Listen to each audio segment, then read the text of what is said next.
2021 was one hell of a year. Seriously, the vast majority of the major events were absolute bangers. We saw potential superstars emerge across multiple weight classes, and with an eye on wrapping everything up ahead of 2022, we're going to begin our end-of-year content run with a look forward, a dive into the 10 fights we absolutely need to see next year, 10 that aren't already scheduled at the time of this video's creation. So let's get into it. Sergio Pettis versus Kyoji Horiguchi 2. To kick things off, we first take a look at perhaps the most stacked division in Bellator today, their excellent bantamweight division. Because look, that was as beautifully timed and executed a spinning backfist as you're ever likely to see in MMA. But in reality, Kyoji Horiguchi was putting it on Sergio Pettis in a way that really made the gulf in quality between the two very clear. Pettis, who's certainly not known as the finisher that his brother is, managed to find an almighty Hail Mary to leave us all in total shock in that fourth round. But for me, I think there's more than enough competitive value to warrant a rematch. Don't get me wrong, it was a 100% legitimate win for the champion, but it was also one that left me wanting another helping from these two. Magni versus Khamzat Chimaev. Both guys want it. It has been brewing for what seems like an eternity, in Khamzat time, and given that Chimaev was just so damn impressive in overcoming the challenge presented to him by Li Jingliang, it would certainly make sense to attempt to progress him further up the rankings by giving him another well-deserved step up in competition. Magni is formidable, he's intelligent, and he's an experienced fighter who will certainly be capable of asking questions of Chimaev that he wouldn't have been asked before. All in all, it does seem as though 2022 will be the year that will see Khamzat move into title contention if all goes well, but for my money, setting him up against Magni is a no-brainer. It's the perfect litmus test, and I know that Belal Mohammed has been floating around, but I do prefer the Magni fight for now due to both men's positioning within the rankings. TJ Dillashaw versus Jose Aldo. With both men knocking on the door of a bantamweight title shot, and each having a surprising level of success at 135 pounds at this late stage of their career, I do think the time is perfect to bring this 2015 dream matchup into reality. Both are excellent creative strikers who managed to turn back the clock in a big way in their last outing, with Dillashaw somewhat controversially edging out Corey Sandhagen,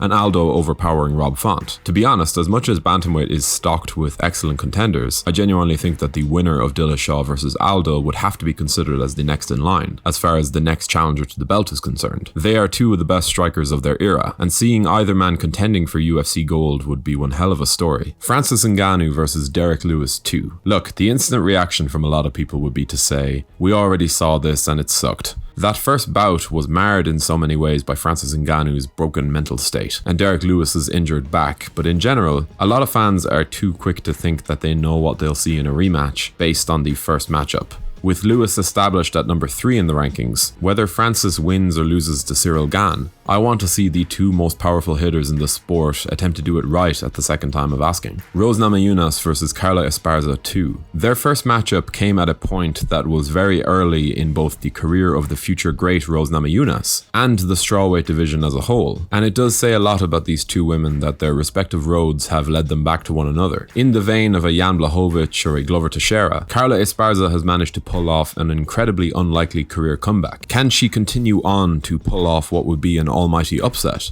Only time will tell. But based on that alone, I'm certainly interested to find out. On a quick side note, if you're enjoying this content and would like to stay up to date with all of our weekly uploads, be sure to subscribe to the channel before leaving a like and a comment to keep YouTube's algorithms fully aware of the fact that we as a channel are well on our way towards joining Justin Tafa in being the only heavyweight ever to miss the 265-pound limit. Such is the sheer bulk of quality content we've been adding to our back catalogue. Also, we recently set up a Patreon, so if you want to help the channel, link is in the description. Glover Teixeira versus Jiri Prohaska. The rise of Glover Teixeira into his position as light heavyweight champion was certainly one of the feel-good stories of 2021, as the former contender who we'd all counted out managed to do the unthinkable in finding his form and eventually beating the in-form champion Jan Blachowicz in what was a surprisingly dominant performance. With Jan in need of another victory in order to rebound, I want to see the unmissable contender that is Jiri Prohaska get his shot at the belt. Despite having had only 2 fights in the UFC, he certainly looks like the type of hero that the light heavyweight division needs right now. The type of hero that it's been calling out for years now. The problem, if he has any holes in his game, Glover Teixeira is exactly the type of fighter who will exploit them. Juliana Pena versus Amanda Nunes 2. Upsets barely come any bigger than the one we just experienced from Juliana Pena Pena, as she thoroughly broke down the longtime bantamweight queen Amanda Nunes in one of the most shocking title-winning victories we have ever witnessed inside the octagon. Pena, to put it simply, showed up on that night and produced a level of performance against the consensus GOAT